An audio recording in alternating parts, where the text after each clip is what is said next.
Hello viewers, रसोई का आनंद channel पर आपका स्वागत है। आज मैं आपके लिए हेल्दी आटा बिस्किट की रेसिपी लेके आई हूँ। सबसे पहले मैं एक बाउल में 3/4 कप अमूल बटर ले रही हूँ। ये सॉल्टेड बटर है। अगर आप अनसॉल्टेड बटर लेते हैं तो इसमें 2 पिंच नमक डालिए। अब मैं एक छन्नी में 2 कप आटा डालूँगी। आटा डालने के बाद मैं इसको अच्छी तरह से छान लूँगी। अब मैं वापस से छन्नी लूँगी और इसमें मैं 3/4 कप मिश्री का पाउडर डाल रही हूँ और इसको भी हम छान लेंगे। इस क्योंकि मिश्री में पीसने के बाद इसमें बहुत जल्दी लम्प्स हो जाते हैं, वो जमने लग जाती है। तो इसको अच्छी तरह से स्पैचुला से दबाते हुए मैं छान लूँगी। अब वापस से मैं छन्नी लूँगी। इसमें 1/4 कप मिल्क पाउडर ले रही हूँ, 1/4 कप कोको पाउडर लिया है, 1 चम्मच बेकिंग पाउडर डाला है और 1/4 चम्मच बेकिंग सोडा डालकर इन सब चीज़ों को भी मैं छान लूँगी अच्छी तरह से।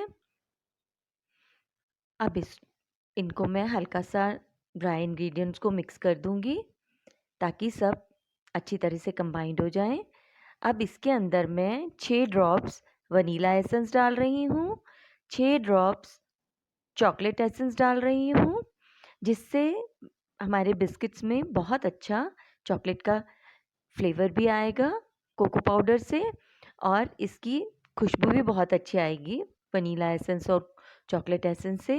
अब मैं इसके अंदर नॉर्मल टेम्परेचर पर लिया हुआ थोड़ा थोड़ा दूध डालकर इसका एक डो लगा लूँगी।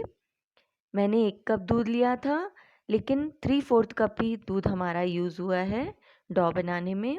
इस तरह से डो को कंबाइन कर लूँगी मैं अच्छी तरह से, जैसा कि आप देख रहे हैं। अब बोर्ड पर मैं एक पार्चमेंट पेपर लूँगी, उसके ऊपर अपने डो को इस तरह से स्प्रेड कर दूँगी और दूसरे पार्चमेंट पेपर से इसको कवर करके इसको हल्का सा स्प्रेड कर लूँगी। व्यूवर्स, अगर मेरी रेसिपीज़ आपको अच्छी लगती हैं तो प्लीज़ लाइक, शेयर और सब्सक्राइब करिए। थोड़ा सा इसको इस तरह से बेलने के बाद मैं इसको थोड़ी सी स्क्वायर शेप में स्पैचुला की हेल्प से कर दूंगी, ताकि जब हम बिस्किट्स बनाएं तो हमें एकदम अच्छी शेप मिले। सारे इंग्रेडिएंट्स मैं डिस्क्रिप्शन में लिख दूंगी, आप वहां से देख सकते हैं।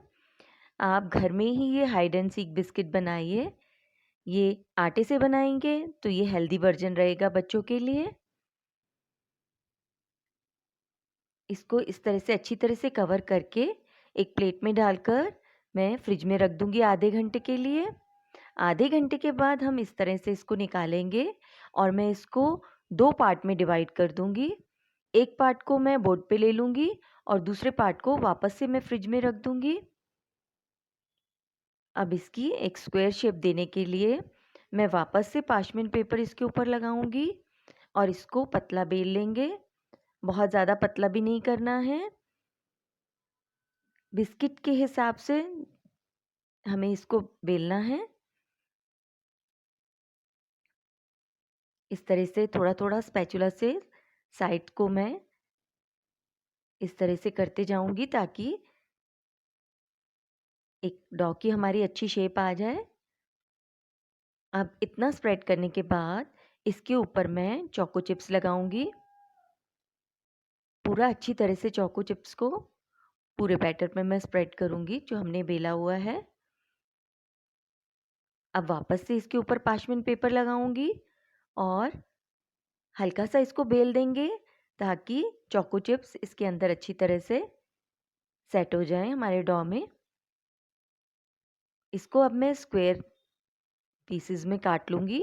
आप कोई भी शेप ले सकते हैं, लेकिन मैं हाइड एंड सीक बिस्किट की शेप दे रही हूँ क्योंकि हम वो ही बना रहे हैं। और इसको ऊपर से साटे स्टिक से मैंने हल्का हल्का सा इस तरह से इसके ऊपर लाइनिंग्स लगा दी हैं। उसके बाद मैंने 10 मिनट के लिए प्रीहीट करने के लिए रखा था ओवन को। और अब हम अपने बिस्किट्स को 160 डिग्री सेल्सियस पर मिडिल रैक पर मैं बेक करने के लिए रखूँगी और मेरे बिस्किट्स 20 से 22 मिनट में एकदम परफेक्ट बनकर तैयार हो गए हैं। आपके ओवन का टेम्परेचर आप थोड़ा-सा एक बार बीच में चेक कर लीजिएगा। हर टेम्परेचर अलग होता है ओवन का। मेरे ओवन में 20 से 22 मिनट में बिस्किट्स बिल्कुल बनकर तैयार हो गए हैं। इसको वायर रैक पर मैं रख के ठंडा कर लूँगी और बाकी के बिस्किट्स भी बैचेज़ में मैं इस तरह से सब बेक कर लूँगी। ये देखिए बहुत अच्छे हमारे बिस्किट्स बन के तैयार हुए हैं। आप इसे खाइए और बच्चों को दीजिए और इसका आनंद लीजिए। धन्यवाद।